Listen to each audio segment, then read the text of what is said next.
Melatih untuk melafalkan.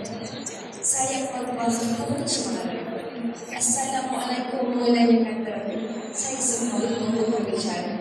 Alhamdulillah, kembali lagi kita dengan acara seterusnya. Selepas kata Al-Quran dari tadi, syukur balik lagi dari panggilannya dapat bersama-sama dalam majlis yang penuh barakah ini pada pagi ini. Majlis merupakan kehadiran yang berbahagia Ustazah Asma'ul penceramah kita hari ini yang berusaha Dr. Hajah Naushira Muhammad Salim, Ketua Muslimat Masjid Al-Hasanah Bandar Baru Bani. Para VIP seterusnya hadirin-hadirat muslimin muslimat yang dirahmati sekalian. Selamat datang ke Kuliah Doha sempena majlis sambutan 25 tahun Jubli Perak Masjid Al-Hasanah Bandar Baru Bani, Anjuran Biro Muslimat Masjid Al-Hasanah Bandar Baru Bani. Saya kembali mencari makan, terbang seiring mencarikan. Selamat datang kami ucapkan. Moga diri satu yang moga dirinya restu ilahi. Nama sebelah saya. Baik, kita mulakan pada kita pada pagi ini dengan buku tentang Al-Fatihah.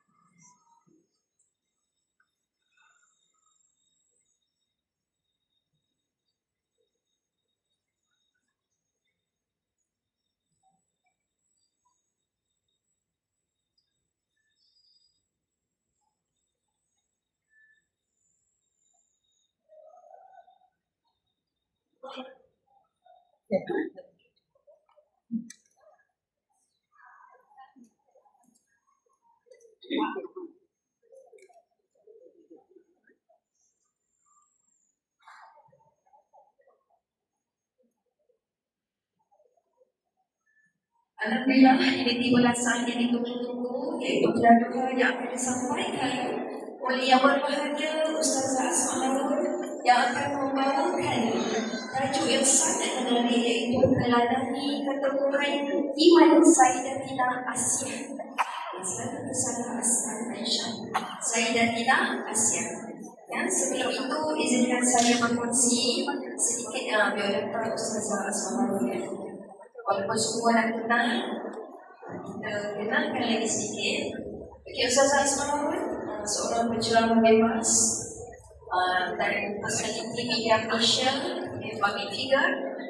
Beliau mula berdakwah pada tahun 2010 secara bersekutu di Masjid Surau dan Agensi Kerajaan maupun swasta. Ya, dan semakin lama kita dakwahnya mula mendapat sambutan yang luas. Sejajar perkembangan teknologi yang melakukan berkongsi ilmu di semua platform media rasmi sejak 2015. Kita tengok dekat Facebook dan semua, kat YouTube ada channel-channel Ustazah semua sekarang dah follow kan Ustazah terkenal dengan kebebasan dan ketegasan dalam berdakwah. Justru menarik minat kita untuk mendengar topik daripada berbagai macam. Dia berpengalaman luas sebagai penolong cara berharga dan pernah berkhidmat sebagai penolong pengarah pembahagian undang-undang keluarga Islam, unit cara di Jabatan Hal Ehwal Agama Islam Negeri Sembilan. Dia kerap juga dijangka berkongsi pengalaman di akhbar dengan ceramah dan cerita berkaitan pengurus di rumah dari dulu hingga sekarang. Dia juga merupakan seorang usahawan. Banyak produk-produk Ustazah sekarang kan merangka pengarah kepada Hijrah Empire Group Sejarah, pengasas kepada Yayasan Al-Hijrah yang sedang dibangunkan perkampungan Al-Hijrah dan Majlis Setiap serta penawar dan pengasas NGO Sahabat Amal Care dan terlibat dengan bantuan kebajikan serta misi kemanusiaan dalam bantuan. Alhamdulillah, sepanjang ibadatnya dalam dunia dakwah Islami yang menjadi wajib antaranya adalah tokoh wanita dan mukminat umar tahun 2015, adalah tokoh Sayyidatina Aisyah peringkat Negeri Tegaru tahun 2022, adalah motivator award tahun 2022, Lalu perhatikan pembaca, buku-bukunya. Untuk bukunya itu ada shoulder dia. Dan ada yang untuk joget. Wanita anak saya lagi negara ini, sama dengan kita sakit, tapi kita tak. Merupakan isteri kepada Encik Tengku Fazli Goyang dia, hasil pilihannya dan diadakan dan 7 orang percaya. Sedikit ataupun urusan dalam diploma syariah Islam. Sarjana muda bidang syariah dari Universiti Al-Azhar Malaysia. Seterusnya sarjana master dalam budaya Islam di Open University Malaysia (OUM) dan kini sedang dilanjutkan sarjana di Malaysia. Okey, aku dah selagi itu sedikit yang akan datang dari Ustaz Asmaul dan lain-lain semua yang akan tahu. Dan semua nak dengar aku nak cerita hari ini dan topik yang sangat menarik hari ini. Apa aktiviti yang bersama kita? Dalam masa lagi saya persilakan Ustaz Asmaul untuk menyampaikan pelajaran hari ini bersama.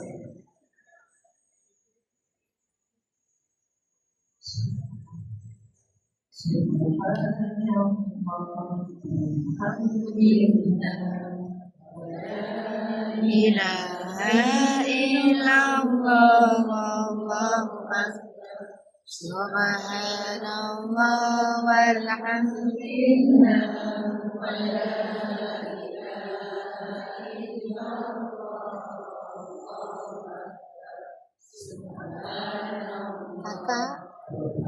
kakak tak nak duduk ke kakak?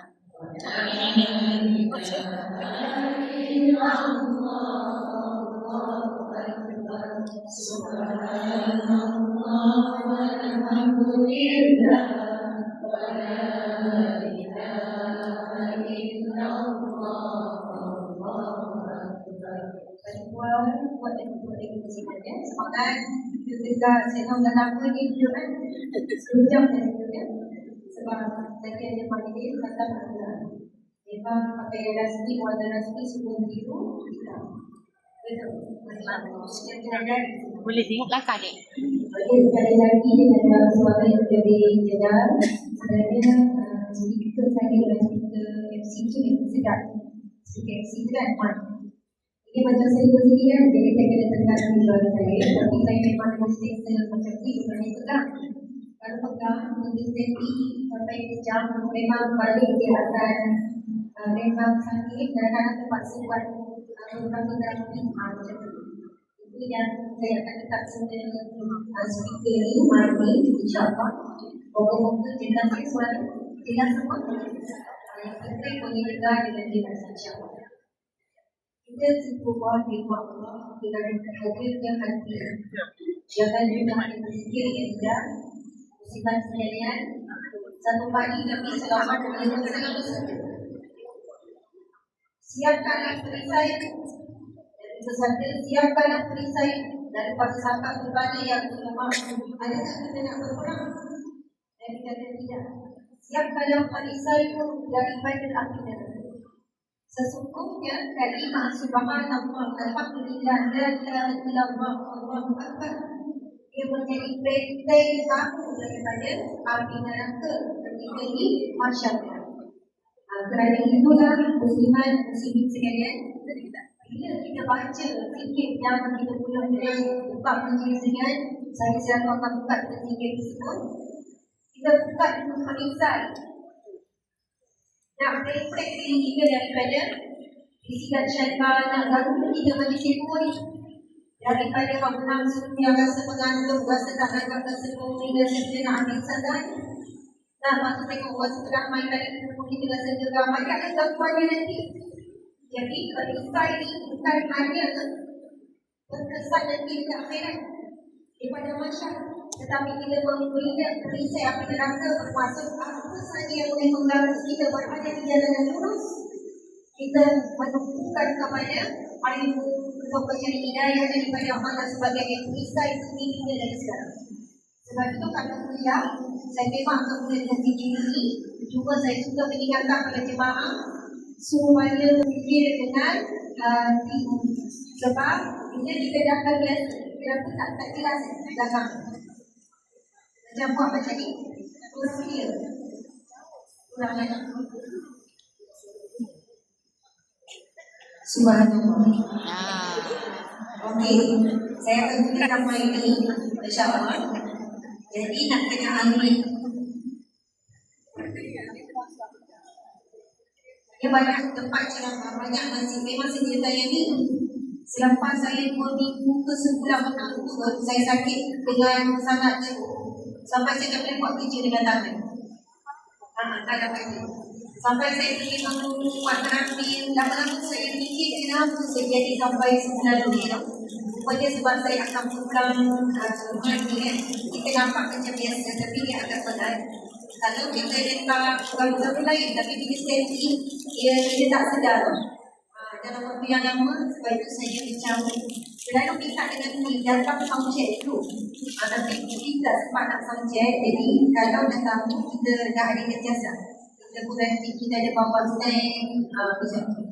Sebab saya ceramah bukan seminggu sekali, setiap hari. Bila setiap hari tu, kita dah bisa gerak. Kalau melalui telinga tu, nombor 1 terbaik, memang best, kalau telinga bagus. Ataupun yang atas meja macam tadi. Jadi insyaAllah, saya ulang lagi sekali, muslimat sekalian. Nabi SAW bersabda, persiapkanlah dirimu, siapkanlah perisai. Nabi kata, siapkan perisai. Sahabat Nabi terus saja, ya Rasulullah, kita nak pergi perang.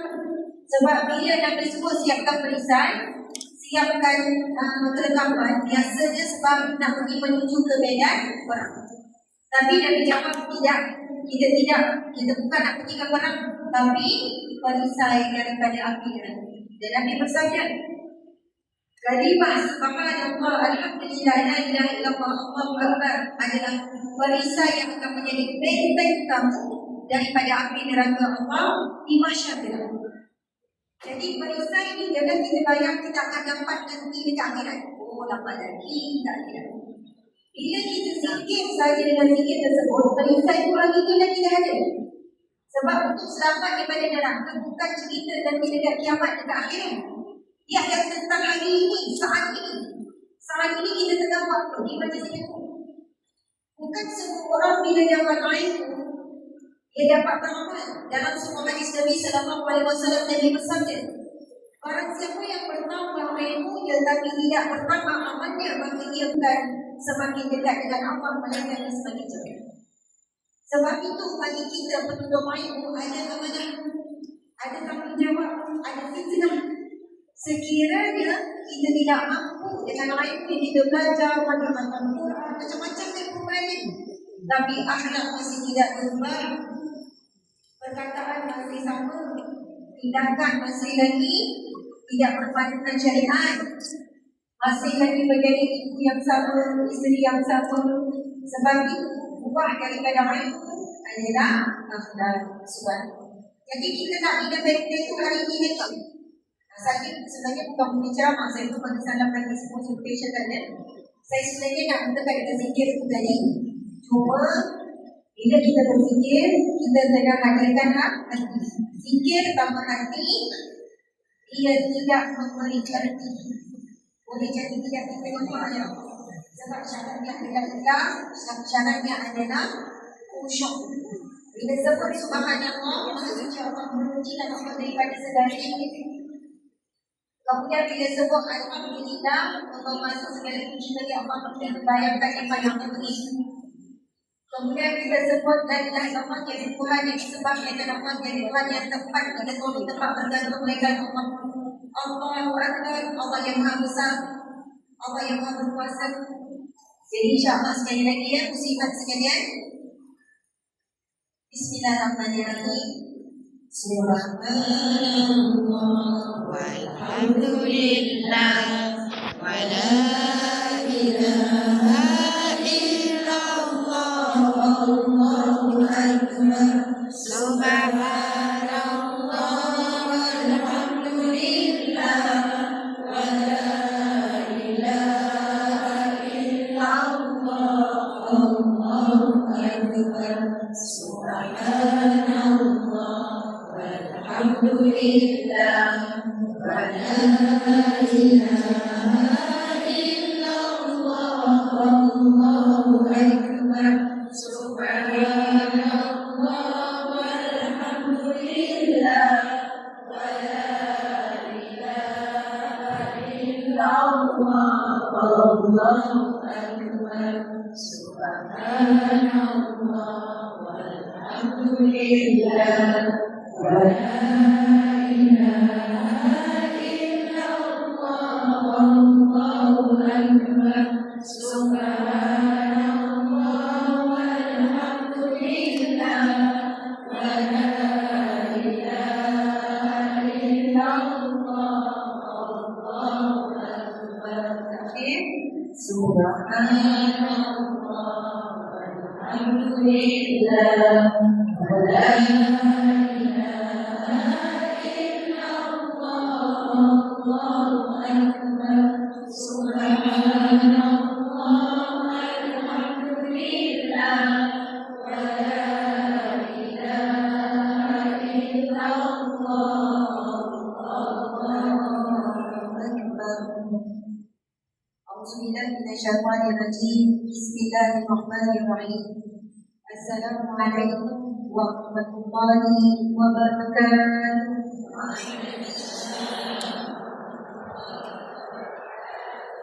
Apa khabar semua? Pada nenek angkat tangan. Masya Allah, memang paling ramai nenek. Masya Allah, sekilas ganteng, tak nampak macam nenek. Sekilas ganteng, dua kilas nampak nenek ya. Memang comel-comel, subhanallah, wajah yang bercahaya, wajah yang berseri-seri. Lagi-lagi bangun lepas, Alhamdulillah. Ini wajah-wajah insyaAllah bakal bidadari jannah. Amin. Umur wanita di syurga semua sama. Tak ada siapa lebih tua, tak ada tanya umur. Umur berapa. Umur sebaya dan kekal dunia dan kekal darah. Itu disebut dalam Al-Quran tu. Lepas bersama dengan suami di syurga, darah balik. Lepas bersama darah balik. Dan itu bukan bayangan yang tak senonoh tak. Itu disebut dalam Al-Quran. Sebab itulah yang disukai oleh kaum lelaki. Orang perempuan pun suka dalam berpuji. Lagu orang perempuan dia macam nak darah. Suka kan? Padahal kan dia darah. Sebab jadi, kerana itulah Allah tahu orang perempuan suka nampak dia. Antara pujian yang paling perempuan suka bila dipuji nampak dia, betul tak? Kalau ada kawan kita nampak dia sekarang macam umur 40 lebih. Dia umur 20 lebih. Satu hari dia macam tu. Suami balik bapak dan dia dengar Hazal cakap saya lepas cuba beli awak tak pernah bagi saya. Lepas tu dia panggil suami dia. Subhanallah, Allah tahu kau memang suka begitu. Dan itulah yang didapatkan wanita-wanita dunia yang bakal menjadi bidadari syurga yang kekal dunia, yang kekal darah, dan dia tidak pernah tersinar. Maksudnya hilang kecantikan dia, bahkan sebagai nabi semakin cantik. Kalau bidadari syurga amat cantik tidak terkawal dengan fikiran. Tetapi apabila wanita dunia menjadi bidadari syurga, kecantikan bidadari asal syurga terpadam. Maksudnya bermula nampak bidadari syurga terpada dari. Tapi bila lalu je berjalannya wanita-wanita dunia, maka kecantikan bidadari asal syurga itu macam tak dipandang lagi kan? Macam bukan lagi bilang kembali kalau cantik, kalau pergi dekat alam-alam Syria contohnya antara orang yang paling cantik, wanita yang pun yang paling cantik mungkin yang paling perempuan cantik di sana. Ibarat macam tu lah. Jadi orang bidadari itu semua cantik-cantik, tetapi kita insya-Allah pada muslimat sekalian akan menjadi tercantik juga. Subhanallah, amin ya rabbal alamin. Jangan sebut pula kita kisah cantik dan cantik. Ada masalah tak cantik pun yang penting maksudnya juga. Ya, subhanallah. Tetapi terhadap orang fitrah wanita, itulah niat yang paling antara yang paling disukai. Apa lagi perempuan suka? Emas. Jadi emas di dunia ni kan disebut dalam Al-Quran. Emas bukan setakat emas bolang, cincin, lantai sampai ke gelas pun emas, pinggan pun emas, dapat gigi emas pun boleh. Sebab cakap emas nanti nak juga semua pun emas. Jadi apa sahaja kita inginkan dan tak dapat di dunia dan kita sabar dan Allah kemudian yang kita sabar. Siapa yang tadi nenek satu makan kalangan kalau jadi nenek memang siapa umur 70 lebih ke atas wanita-wanita yang melakukan 70 ke atas sekat siapa yang kat tangan ni dah tak nak Sabar je lah. kalau tidak berbulan dia berbahagia dia atau tak sebab umur dah 70 lebih nanti semua umur itu sekitar 50 ke 60. Itulah umur Nabi Muhammad sallallahu alaihi wasallam. Kita berbahagia sekitar 50 tahun. Kita dapat kan soal yang kita. Jadi yang itu dah ada umur tambahannya. Beri orang kata umur saksi. Order. Masya-Allah. Dan walaupun pandangan jam kasar ini Nabi sallallahu alaihi wasallam bersabda, tanda-tanda keberkatan seseorang itu boleh dilihat. Kalau keberkatan boleh dilihat dalam rumah itu dibacakan. Rumah itu dihidupkan solat berjemaah. Rumah itu juga keluarga yang boleh berkat. Kereta yang berkat punya boleh nampak. Kereta dibawa mencari rezeki, tak pergi tempat maksiat, pergi masjid, berkat kereta. Bila mati, kereta itu tak boleh bawa dalam kubur, tapi keberkatan kekal. Dia tak akan hilang. Keberkatan kekal sampai dalam kubur, sampai dekat akhirat. Yang kita bawa daripada semua banyak yang Allah beri adalah berkat. Pakaian yang kita pakai berkat apabila tutup aurat. Yang tak tutup aurat tak berkat. Membawa tusuk, membawa maksiat. Jadi pakaian yang kita sayang, kita beri bahan yang kita jamin untuk kita basah, kita boleh bawa dalam kubur. Tapi keberkatan pakaian itu boleh dibawa. Dan Nabi sebut di atas tanda-tanda keberkatan seseorang itu. Nampak membantu berkat atau tidak? Umurnya panjang, dia sedang umur 7 lebih. Ada beberapa bicara tentang tanda-tanda keberkatan saja ini. Umurnya panjang dan dalam kekal dalam kebaikan. Kekal melakukan apa saja. Kita tak boleh kata semua umur 70 lebih, takkan nak tak baik lagi.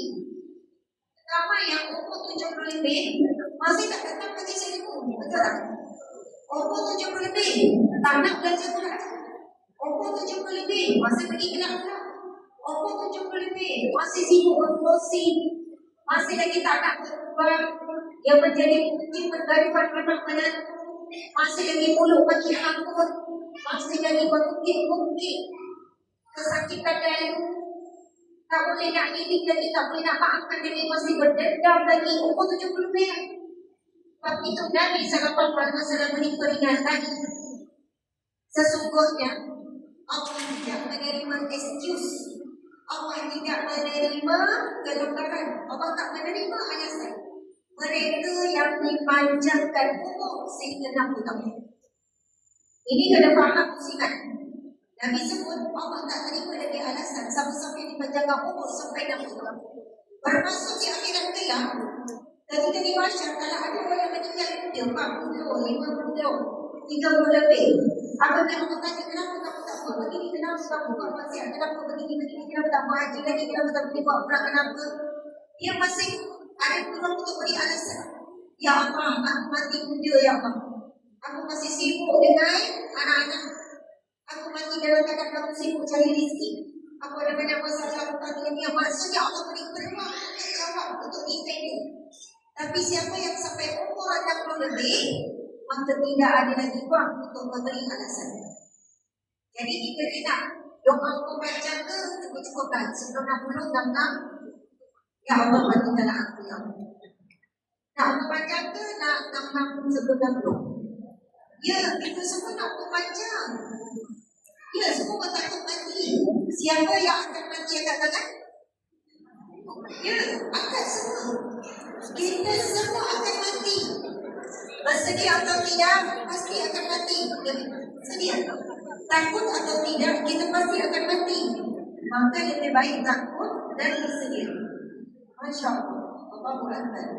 Jadi alhamdulillah muslimat dan kasih yang disayangi sekalian, alhamdulillah.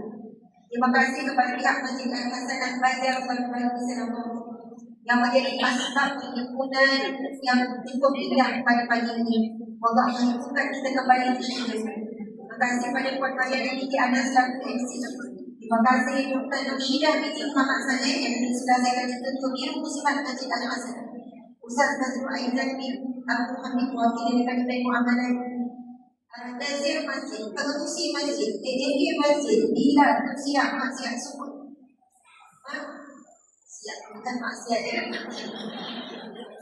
Dan juga bagi itu siap, tapi dia siap. Okey, sebetulnya dia siap. Sebenarnya di masjid dia siap. Tentu siap. Yang bersih-bersih masjid pun dikira siap. Okey, mungkin kita fikirkan perkataan lain, Masya Allah. Iaitu mereka yang menjaga rumah Allah, yang menguruskan hotel-hotel ibadah Allah, memberikan mereka rumah yang terindah di syurga. Amin. Amin. Daripada api itu sebagai orang lain.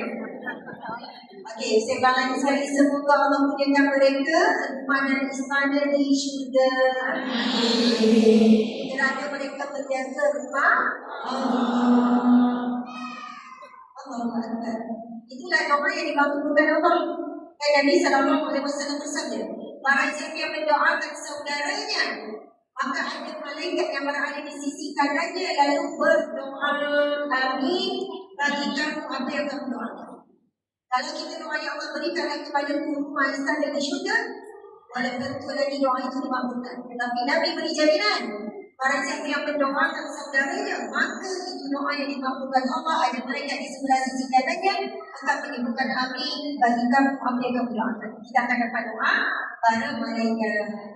Jadi subhanallah, tuan-tuan muslimat, bila kita berada di masjid ini adalah masjid yang paling aktif di Bali, antara yang paling lama juga.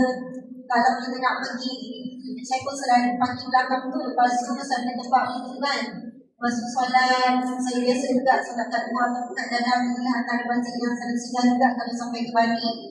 Masya Allah, menimbulkan ramai orang yang Bali katanya. Subhanallah, yang kita ini biasa tak biasa di sisi Allah yang paling mulia adalah inna akramakum indallahi atqakum. Yang paling mulia di kalangan kamu adalah orang yang paling takwa. Mudah-mudahan dengan pangkat, dengan kedudukan, dengan ilmu, dengan gelaran, dengan kemasyhuran, dengan hidup yang susah, dengan tak ada siapa-siapa kita tidak ada nama, semua itu laluan menjadi hamba Allah yang bertakwa, insya-Allah. Muslimat sekalian, kalaulah kita diminta oleh Masjid Hasanah ini, kalaulah kita diminta oleh Masjid Hasanah untuk bersihkan tandan sebulan je, tapi tanpa gaji, yang buat tak? InsyaAllah. Mungkin lepas seminggu, minta maaf lah. Minta maaf kerana cucu saya tak bersihat lah, saya tak dapat datang ke kita. Mungkin tak sampai seminggu, 3 hari dah jadi alasan. Lepas tu, bagi mesti kata tak apa, makcik tak dapat datang pagi, datang tengah hari boleh, tak dapat tengah hari petang. Datanglah bila-bila masa pun, tapi tandas tu makcik jaga ya, sebulan je. Mungkin akan marah lepas. Habis ni beli orang ikhlas banyak-banyak, kenapa tak ubah? Kenapa tak suka? Kenapa sekian-sekian, kenapa nak tanya percuma-percuma macam ni? Sebenarnya jaga rumah ni tidak senang. Tidak mudah. EJK masjid tak senang. Sama-sama EJK pun bukan senang. Jaga rumah Allah, jaga rumah sendiri pun banyak.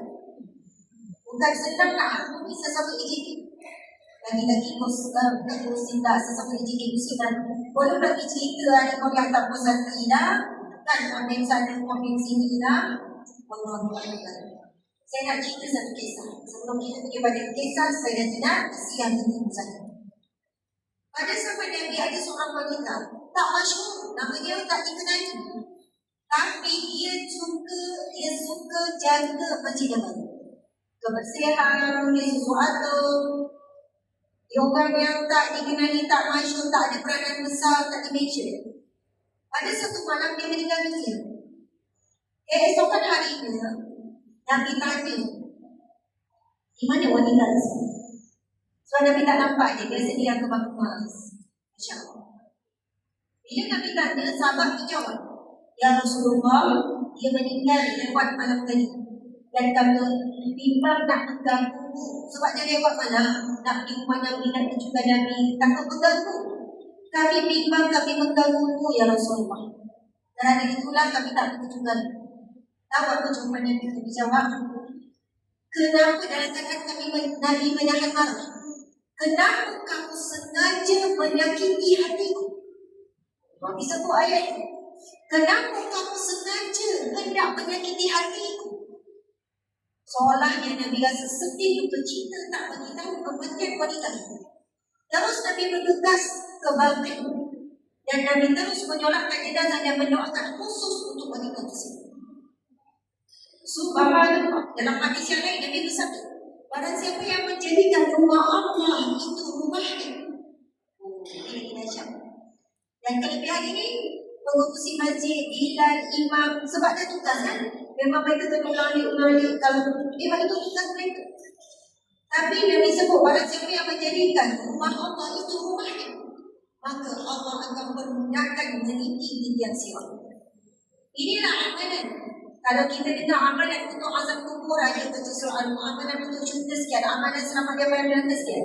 Tapi amalan untuk meniti titian sirat adalah kita meniti jalan menuju ke masjid. Maksudnya kita jadikan rumah Allah ini rumah kita tempat rehat, betul? Manakala rumah Allah tempat kita mencari ketenangan. Sebab itu kalau kita nampak datang masjid, walaupun sekali-sekala nampak kotor dekat tangan, bukan kita persoalkan. JK tak jaga ke masjid, JK tak jaga ke tandas, masjid lah. Oh masjid, kita lah yang siram. Sikit kotor, ambil apa yang ada kita bersihkan. Selipar, nampak kurang, mungkin satu kita bawa 5 silver letak. Bukan komplain ada berlompak menjadi nak bikin apa. Betul tak apa saya sebut ni kan? Kadang-kadang kita banyak komplain. Pada Allah sedang menguji kita. Kamu nak ambil tak terima menjaga rumah Allah. Sekali-sekala nampak pokok penting, pergi angkut air, pergi siram pokok di masjid ni. Sentiasa dengar azan kuliah apa semua. Dan juga mereka pun tak berhenti berzikir. Subhanallah, semua jadi saksi atas perbuatan kita. Nampak kaya lengkung, dah lusuh dah. Kita pun bawa terletak kat rumah tu. Lepas beli, nak bagi orang sayang rasa nak pakai. Akhirnya pakai yang sama juga kan. Jadi bawa kat masjid gantung elok-elok. Yang kotor tu bawa ke sukat Nabi. Kami kebanyakan umat Islam tak rasa bahawa masjid itu adalah peluang dan ruang dia untuk meniti dia siap. Masya Allah, Alhamdulillah. Jadi sebab itu kita berterima kasih dan pada syukur kita kepada masjid yang sangat indah ini mengumpulkan kita di pagi ini ialah dengan bersedekah dan infak. Tak mampu nak jaga masjid, tak mampu nak sapu-sapu sawah, tak mampu. Kita semua ada usaha masing-masing. Namun tinggalkan rumah Allah ini dengan sedekah. Jadi bersabda solat Tuhan sedekah adalah bukti kita sampai di rumah Allah dan masjid yang saksi di masa gerakan kita sedekah. Solat Tuhan sedekah adalah perisai yang berbeda. Jadi poin saya di sini adalah insya-Allah akan kita bersedekah untuk masjid ini berapa besar kita sedekah kepada Subhanallah. Alhamdulillah kita nak masuk belajar ni. Musliman boleh teruskan tak ni? Boleh. Oh, kalau ini sejak kan? Yang pandang terlambat kan? Okey, insyaAllah saya cuba berdiri. Berdiri pula. Okey, Musliman. Kita nak buat dulu degakan sikit dalam penduduk. Bagi khatam Al-Quran dan sebagainya. Okey. Subhanallah. Nampak apa? Lompat bintang boleh? Tak apa, nanti saya duduk balik. Angkat tangan dekat depan. Okey, sebab saya ramai kan. Okey, ini awak kan. Subhanallah. Okey. Buat macam ni, lepas tu duduk sehabis kami banyak duduk. Tolak badan. Sehabis segedah yang boleh. Tak kena lagi tu, tak beli gedah lagi tu. Kan masih kat dengan lipat yang paling rendah perut. Sampai bawah, okey. Okey dah. Okey, sekarang sebelah kanan pula. Sebelah kanan, servis. Macam lagi buka nanti lah. Nak pergi buka tu, okey. Sebelah kiri pula. Okey, sambil zikir. Subhanallah, alhamdulillah, wa la ilaha illallah, Allahu akbar. Okey, sekarang ke belakang, sambil ke belakang. Tak payah tangan tak buka pun tak apa. Bagi aja ke belakang. Bagi macam pinggang tu nak bagi lega. Subhanallah, alhamdulillah, wa la ilaha illallah, Allahu akbar. Okey, sekarang nak sambil ke kanan. Okey, letak tangan pun sebelah. Okey, push.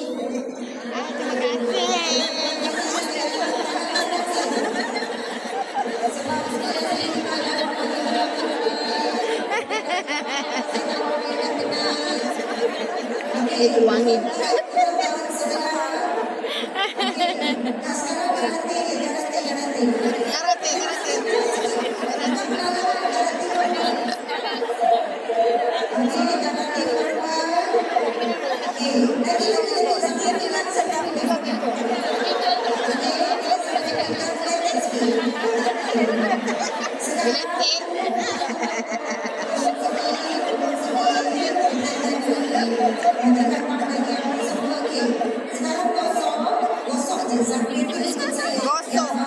Gosok.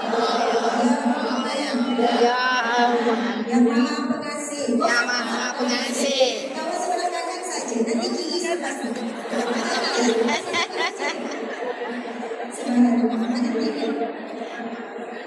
Okey, subhanallah. Okey, ikut balik. Gosoklah sebelah kanan dengan perasaan kasih sayang dia. Allah. Ya Allah. Ya Allah. Rahman. Ya Rahman. Maha Pengasih. Yang Maha Pengasih. Yang Maha Penyayang. Yang Maha Penyayang. Berikanlah kasih sayang dalam hati sahabatku ini.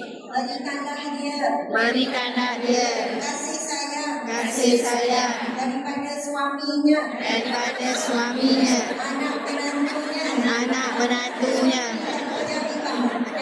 oh Anginda, daripada sahabat-sahabatnya. Ya Allah, kawanku ini macam tak cukup kasih sayang.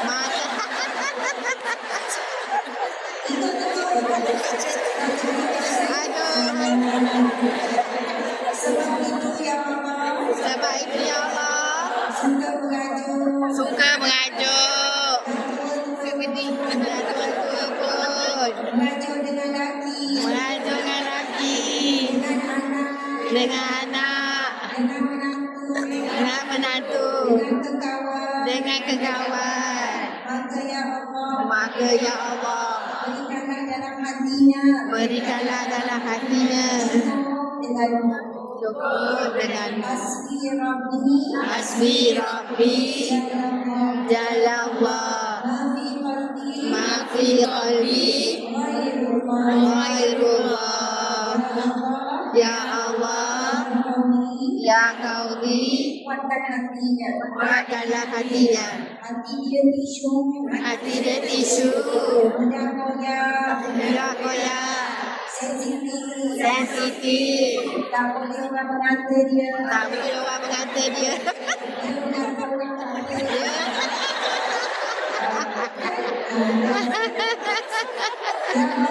Ya Allah, saya sayang sahabat saya. Apa yang saya sebut, kuatkanlah kami ya Allah. Perbaikilah hidup kami, akhlak kami. Jadikan kami wanita soleha. Amin ya Rabbal Alamin. Jadi sebelah kanan dia kan ada sebelah kiri sebelah kanan. Kita sambung ya, kasih tangan. Okey.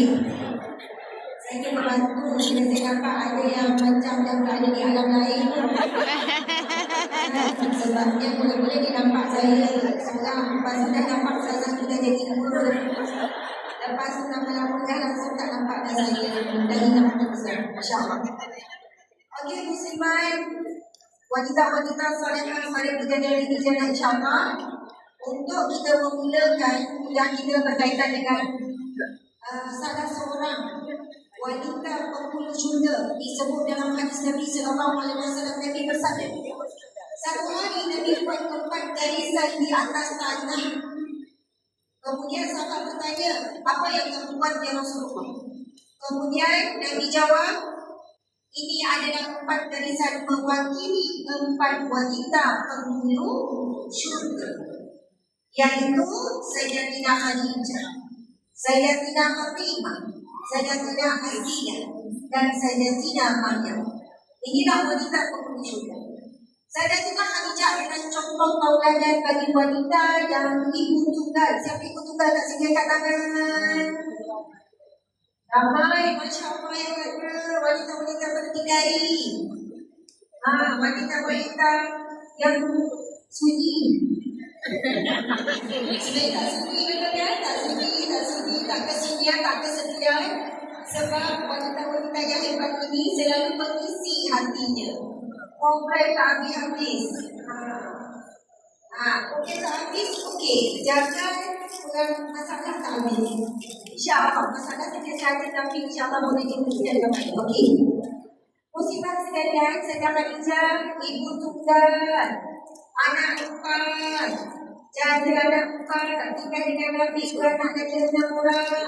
Anak ibu kita semuanya adalah 10 orang. Ramai. Seorang wanita yang hebat, kematian suami yang pertama. Lepas itu berpisah hidup.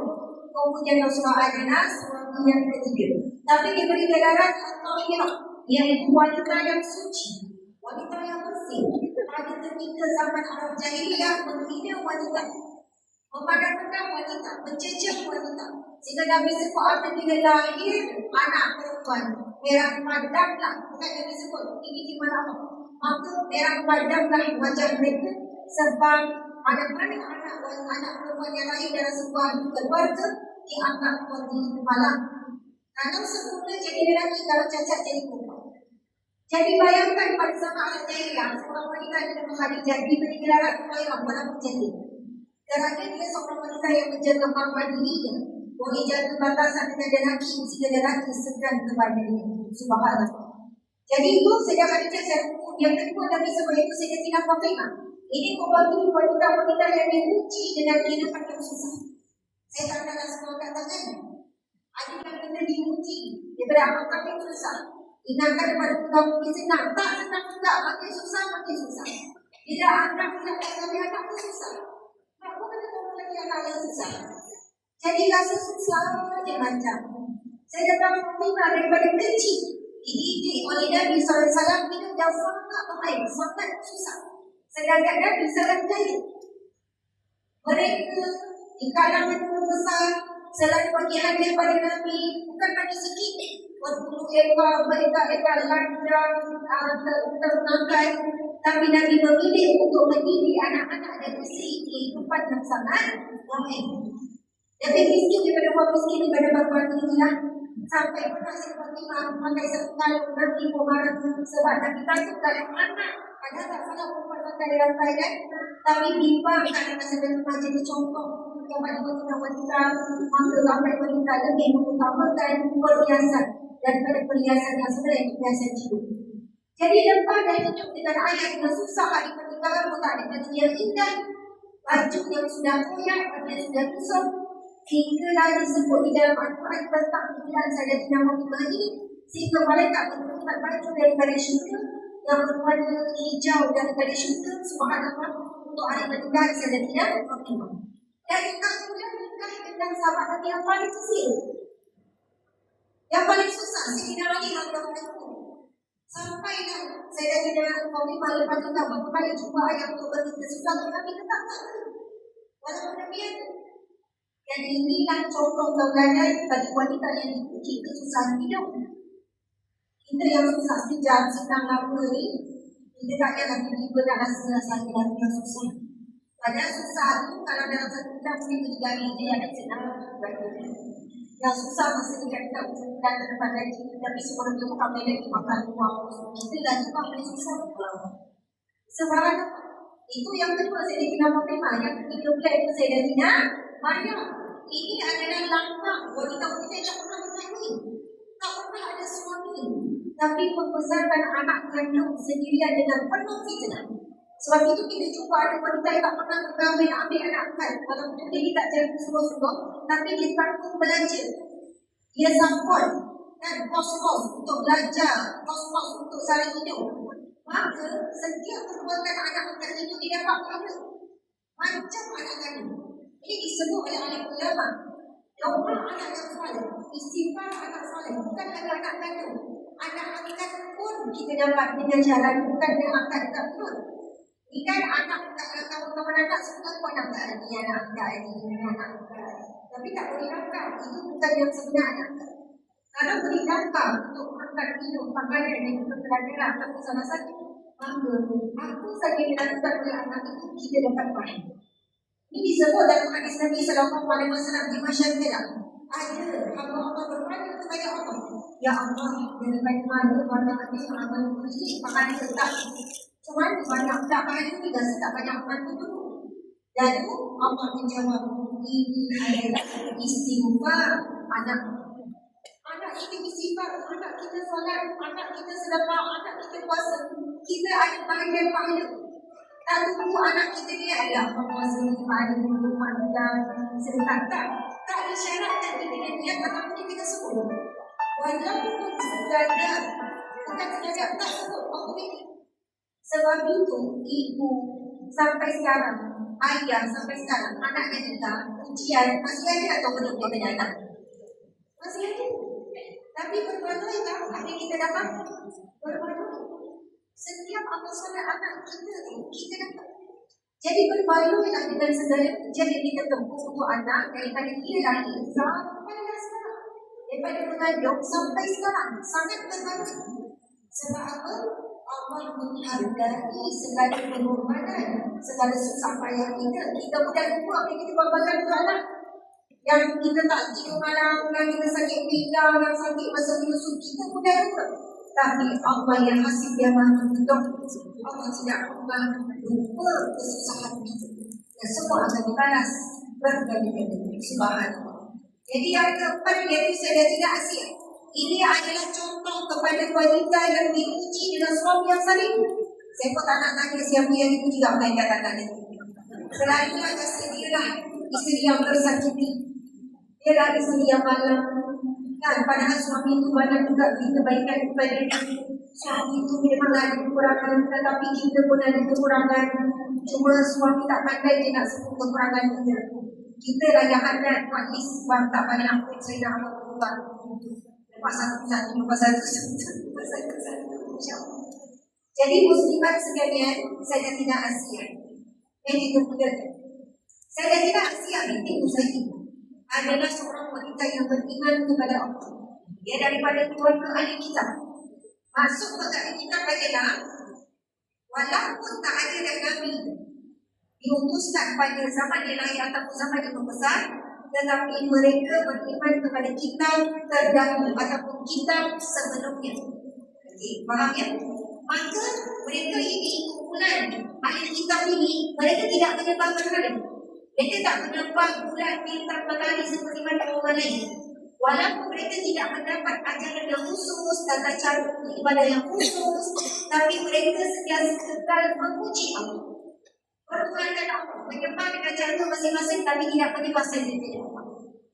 Dan saya kira Asia binti Usaid ini wanita yang terkenal dengan kecantikan yang luar biasa. Siapa tak sini cantik luar biasa kat kanan? Angkat je lah, angkat. Oh, nampak ini masuk tidak. Sebab itu apabila cantik itu terletak kepada orang yang tepat, dia tidak menjadikan orang yang cantik itu lagi atau sombong atau bangga. Kalau kita perhatikan, Sebenarnya wanita yang segi cantik itulah yang paling obses dengan cantik. Sebab dia nak menekankan dan dia sendiri puji dari kecil, sekolah rendah, sekolah menengah, comel, dia bangsa cantik pula apa. Itu yang sampai tahap dia sanggup buat apa saja nak tinggalkan kecantikan. Sanggup buat plastik surgery yang haram, buat rawatan ini. Biasanya wanita-wanita biasa macam kita ni, kita cantik juga sekarang, tapi tidak menjadi hamba kepada kecantikan. Sebab itu tak semua manusia mampu menghadapi ujian cantik. Saya dengan Asia berbeza. Kecantikan yang digunakan Allah kepadanya telah menjadi satu sejarah yang sangat hebat. Bagaimana kecantikan ini boleh menunjukkan Fir'aun, boleh menunjukkan Fir'aun yang zalim yang mengaku sebagai Tuhan. Manusia paling sombong. Kalau kita jumpa ada manusia yang sombong, kenapa cakap dia sombong? Sebab mana itu tapi tak ada yang lebih sombong lagi pada Fir'aun. Apabila dia mengaku dia Tuhan, siapa tak sembah Fir'aun, maka akan diseksa. Bahkan hadis Fir'aun dipotong hidup-hidup. Hadis Fir'aun yang selalu bersama dengan Fir'aun, yang selalu mudah membantukan Fir'aun. Sebab pada zaman Nabi Musa, siapa yang boleh menguasai ilmu sihir, ilmu silat mata apa semua ni, dia dah pemegang kuasa. Dan Fir'aun ada hubungan ahli sihir yang hebat-hebat. Tapi apabila ahli sihir Fir'aun mengakui dan beriman kepada Nabi Musa AS, lalu apa Fir'aun semua buat?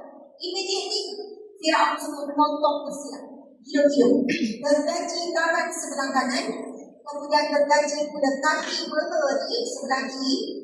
Lepas itu tetap ahli sihir teguh keimanan kepada Nabi Musa, bergaji pula tangan sebelah kiri, lepas itu bergaji pula kaki sebelah kanan. Bersiap. Dan ini disebut dalam surah Al-Qasas.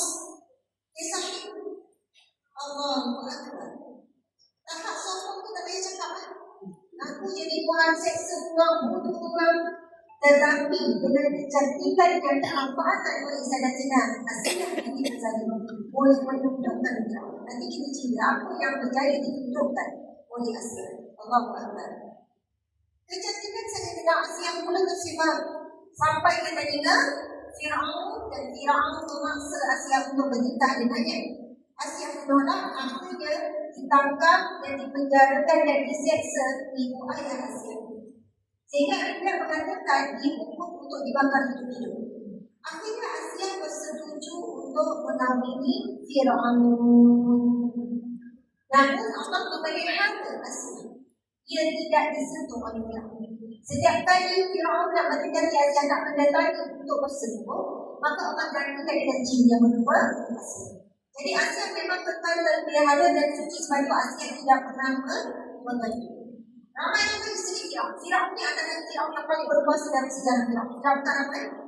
Fir'aun ni muda lagi. Umur 23 macam tu. Sangat muda, terlalu sangat berkuasa. Adalah Fir'aun yang paling berkuasa. Dia ramai isteri.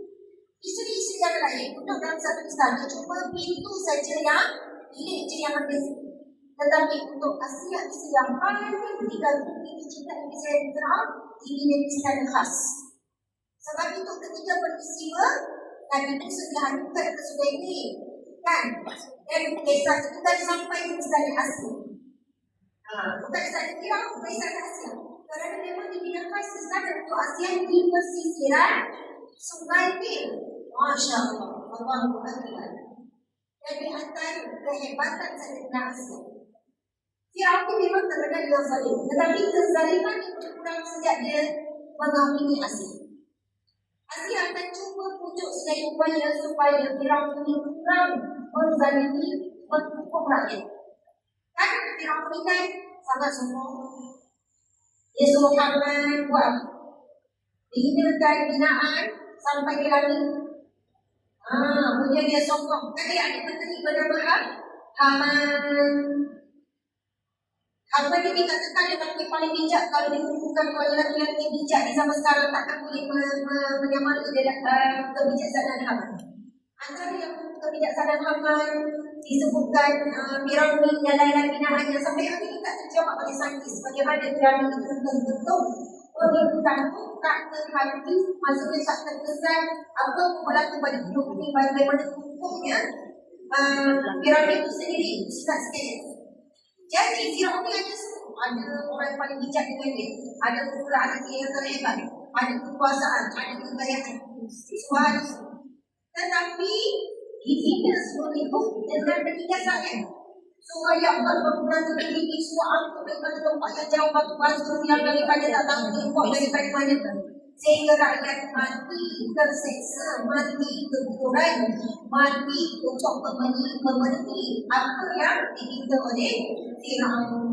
Namun masih ada yang kecantikan dan kelembutan yang selalu memberikan kata-kata mempucuk suaminya Firaun, sehinggalah kekejaman Firaun semakin berkurang, semakin berkurang. Allah Akbar. Dan yang paling terhebat kemampuan nasihat dengan berjaya memujuk Firaun untuk terima bagi Najib. Oh, ini luar biasa. Kerana Ali pujuk dan bagi tahu ni, wahai Firaun, akan lahir seorang bayi yang akan menghancurkanmu. Akan lahir seorang bayi lelaki yang akan menghancurkanmu. Lalu Firaun berupah di gunung. Al-Pujuk. Astagfirullahaladzim. Ya, ayat itu kan. Al-Pujuk. Al-Pujuk ni kan tukang gunung. Tukang sebelah. Kalau tahu jadi wanita bergayung, dah ada dah yang berdaftar lagi. Jangkaan besar dia dah ada dah yang berdaftar lagi. Hari besar itu, Al-Pujuk dari Mirah dengan pedang tu, dengan parang tu, dengan apa? Kalau lahir kan tak lagi, terus dipacuk. Ditanam hidup-hidup. Allahu Akbar. Dan kisah ini, insyaAllah kita akan baca surah Al-Qasas. Okay, siapa ada Al-Quran dengan dia, boleh buka surah Al-Qasas. Saya nampak ada banyak Al-Quran sebab tadi ada baca khatam Al-Quran kan? Yep. Okay, buka surah Al-Qasas. Muka surah 385. Siapa yang tak ada Al-Quran dengannya boleh buka Al-Quran digital dan telefon masing-masing. Boleh buka Al-Quran dan terjemahan surah Al-Qasas.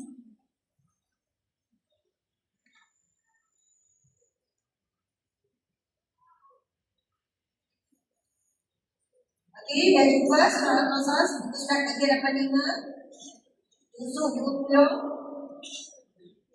daripada ayat 1. Okey. Kalau saya baca musimat itu, dia jadi makan masa sikit, masih kita mudah nak ambil dah. Lebih kurang 20 minit lagi. Jadi, kita baca serentak boleh. Lepas tu saya akan baca terjemahan dan kita akan letakkan kisah tu tadi. Sayang kalau kita ada kisah daripada Al-Quran tapi kita tak baca Al-Quran sangat sayang. Okey. Surah Al-Qasas, muka surah 385 ayat 1 lagi. Kita akan start daripada ayat pertama ni. Okey, disimpan semua. Dari ini, dah jumpa. Saya minta ada sini kembali sendiri.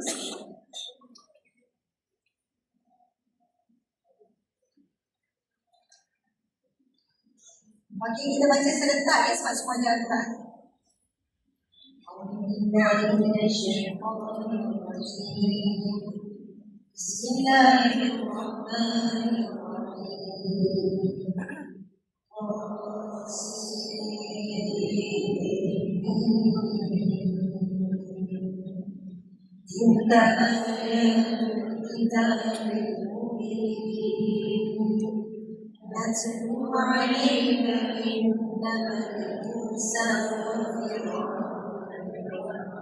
وفرعون ذي الأرض إن فرعون علا في الأرض وجعل أهلها شيعا يستضعف طائفة يذبح أبناءهم ويستحيي نساءهم إنه كان من المفسدين ويريد أن نمن على الذين استضعفوا في الأرض ونجعله أئمة ونجعلهم الوارثين.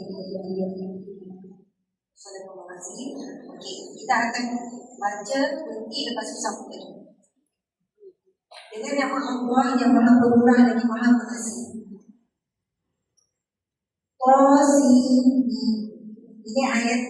Ini ayat-ayat kitab Al-Quran yang jelas daripada Allah Subhanahu Wa Taala.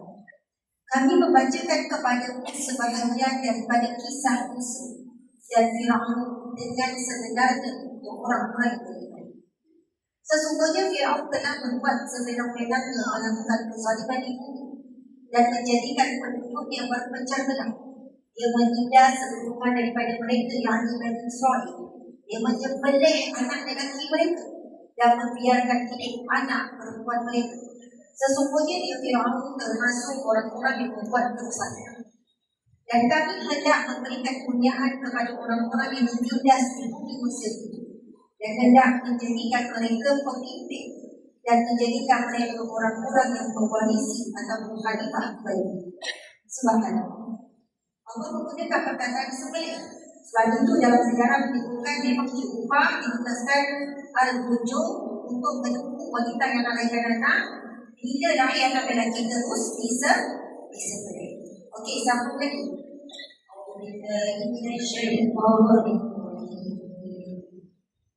وَنُمَكِّنَ لَهُ فِي الْأَرْضِ وَنُرِيَ فِرْعَوْنَ وَجُنُودَهُمَا مِنْهُمْ مَا كَانُوا يَحْذَرُونَ وَأَوْحَيْنَا إِلَى أُمِّ مُوسَى أَنْ أَرْضِعِيهِ فَإِذَا خِفْتِ عَلَيْهِ فألقيه في اليم ولا تخافي ولا تحزني إنا رادوه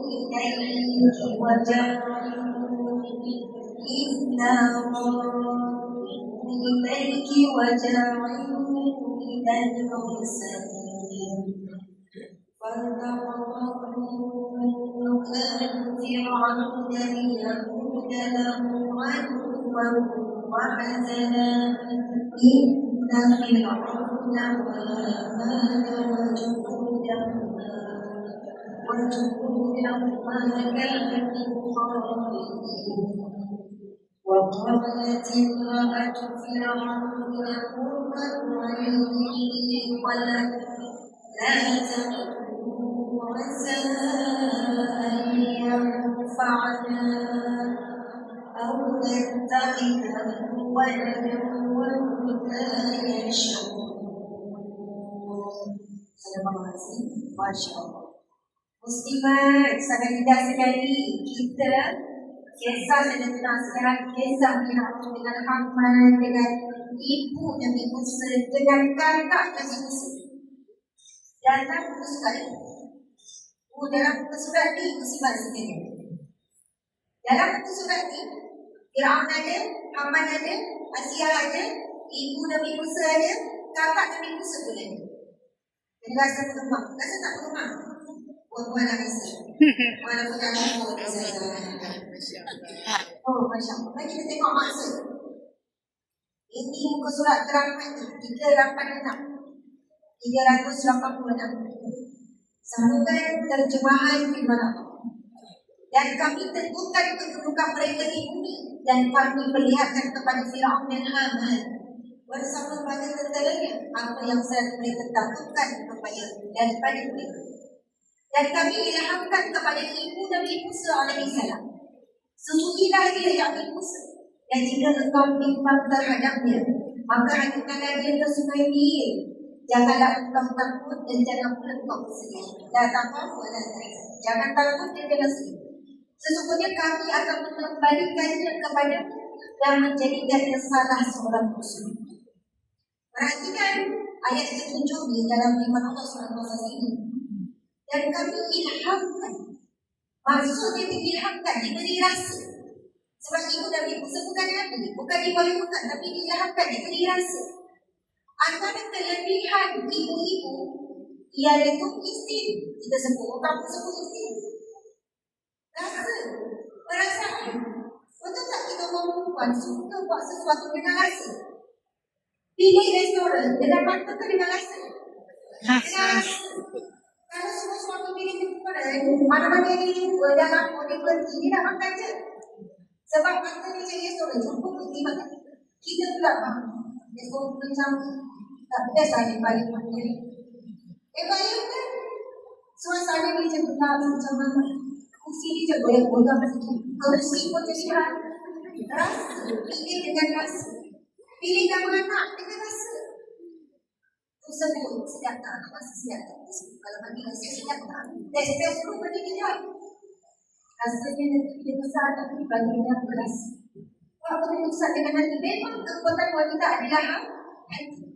Kalau kita tengok dalam ayat ini, sesungguhnya Allah ilhamkan kepada ibu dan ibu Allah beri dia rasa. Sesungguhnya Allah ilhamkan supaya dia rasa nak menyusukan Nabi Musa sampai kenyang. Dan jika engkau rasa bimbang terhadapnya, maka hantarlah dia ke sungai ini. Jangan minum bangku dan jangan kau sedih. Sesungguhnya kami akan kembalikan kepada yang menjadikan yang salah seorang muslim. Dan kisahnya macam mana? Dapat dilakukan, lepas tu sampai ke istana, kemudian Sayyidatina Asia memang wanita tidak ada susu, dan dipanggillah semua wanita-wanita di sekitar untuk memberikan susu, membantu wanita-wanita dan ibu sedana, menyusu dan ibu sedana sampai kepada giliran si ibu. Subhanallah, akhirnya Nabi Musa dan ibu Nabi Musa berada di istana bersama Nabi Musa kerana menjadi ibu yang selalu menyusukan. Pada zaman tersebut tak ada susu formula. Bukan dia tak ada berseganti susu formula, tapi kena cari wanita yang boleh menyusukan. Akhirnya Allah menunaikan apa yang dibisikan ke dalam hati ibu Nabi Musa, iaitu kembali sebelah anak kepada dia. Begitu juga baik ibu sekalian. Siapa pernah menyusu anak kata kan? Ikutlah menyusu pertama ke tak pertama ke nak bukan dia susi dari sisi ke pernah menyusu semua ni. Masya Allah. Sakit tak menyusu? Sakit. Mula-mula nak buat susu menangis. Saya pula jadi yang renat. Tak renat. Ada orang perempuan yang nak menyusukan anak. Dia tak, anak tak ada renat. Saya mula-mula anak pertama sampai anak ke-7. Mula-mula nak menyusu dia macam nak bersalin semula kan sakit. Sampai saya di masa anak pertama tak tahu nak ke-7. Sampai kita nak dia ada 9 minit nak keluar. Sebab kan bila doktor suruh kita mula menyusukan anak dia nak pergi dari sekolah. Mengulas balik contraction. Rupanya memang bagus contraction tu berat tu supaya dalam rumah. Tapi ada orang sakit gigi, ada orang sakit kuat. Saya di dalam sakit kuat sampai mengalir air mata sampai saya tak sanggup. Saya tak mampu. Rasa lepas semangat nak menyusu anak. Lepas tu sebanyak menyusu macam mana? Macam-macam lah. Luka lah, ibu lah, ini lah, perkembangan bentuk lah. Macam-macam lah berlaku. Dari lelaki. Kan macam-macam lah cerita dia. Dan kata menyusu ni adalah satu perkara yang sangat besar. Sehingga kalau kita tengok buku menyusu dalam Al-Quran mencatat berapa beri upah kepada ibu yang menyusu.